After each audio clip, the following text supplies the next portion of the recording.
Hale. And I'm Alex, and we're going to do our final discussion of our winter partner read, which was Warcross by Marie Lu. So if you watched our video on this a couple weeks ago, then you would know that this was not my first Marie Lu, because I've read the entire Legend trilogy, and I've read 2 out of 3 of the Young Elites, but it was Alex's first Marie Lu ever. Yes.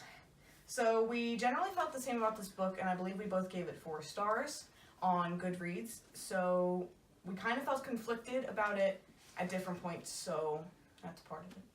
Yeah, and unfortunately, I lost my dust jacket at some point, so I just have like the straight up hardback, which is kind of disappointing. Yes. Because the cover was really beautiful, which is part of the reason why I wanted to read the book, like not gonna lie.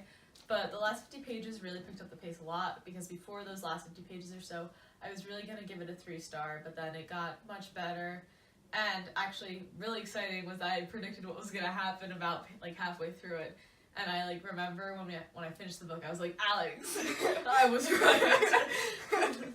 I was a little bit behind on finishing the book, so like when I did finish it and we finally had our discussion, like she told me all of this and I was like, oh my god, that's great, because I felt like when I was reading the book, I knew something had to happen, but I hadn't predicted what was going to happen, but it felt sketchy enough to me that like something big had to happen, like what did happen.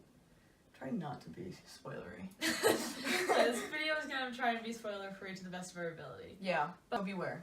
Yes, so Warcross is basically about a future in which there's this video game Warcross that has pretty much taken over everyone's lives. Like kind of in a positive way, like it's not really like seen as a bad thing, but like everyone participates in it, everyone loves watching the games and stuff. It's basically like the Olympics, kind of that kind of deal. Like they all come together and they're all like really hype about this, and all the other countries send like their representatives.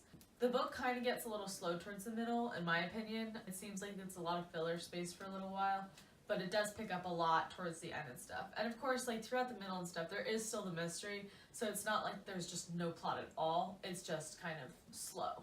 Yeah, I agree totally. Like the middle was a lot of like just the games, and like you kind of got the dynamic of the games and you were like, oh, this is cool, but it got to the point where you were reading like, you got to like the second game and you were like, okay, I don't need to read the full gameplay anymore.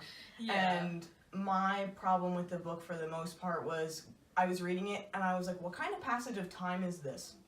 I know I literally have a sticky note in here that is like, wait, did they postpone the games? Because she did like the opening ceremonies and then there was like the war draft to pick the wild cards for the teams. And I was like, wait, why'd they do opening ceremonies and then pick the final teams? And then they had like another month and I was like, what? I was very confused at the pacing of the games. The pacing of the book was good and the time passage was good for the book, but the games was weird. I would love to say more about the villains in this book, but I don't want to be a spoiler, and it is a huge spoiler if I do mention it. But I will say this, Marie Lu has excellent villains in all of her novels, and Warcross is certainly no exception to that rule.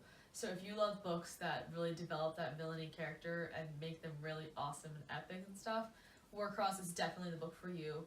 Or check out one of her other books as well. I think The Young Elites also does an excellent job of portraying the villain in a way that makes them kind of feel like they're not really that much of a villain after all, but you also know that they're kind of terrible.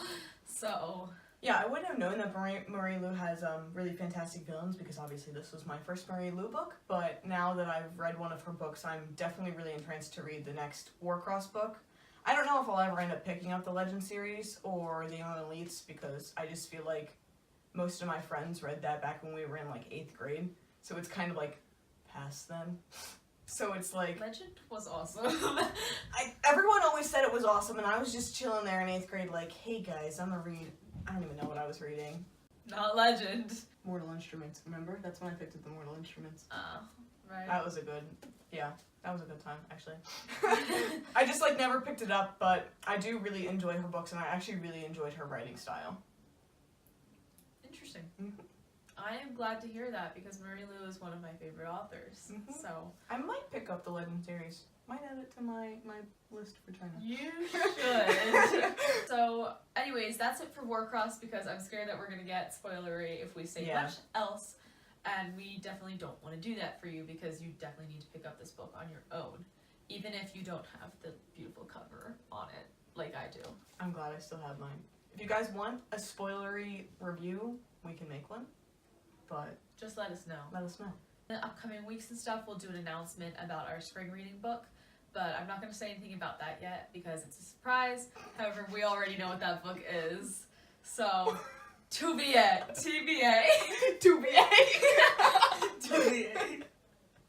I hate myself.